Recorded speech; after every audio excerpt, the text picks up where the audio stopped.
สบายดีทุกคนวันนี้สิพาทุกคนมาเบิ้งสวนมะเพ็ดเสียยาสวนมะเพ็ดทุกคน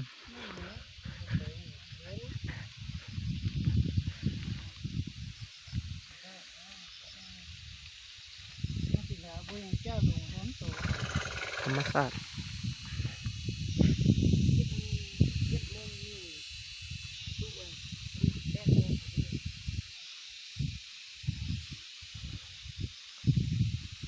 ลงก็เนี่ยนะใส่ละเนาะ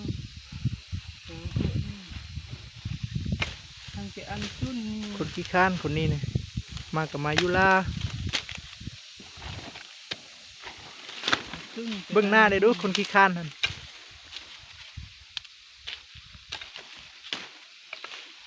มันซื่อสันหม่ำเนาะ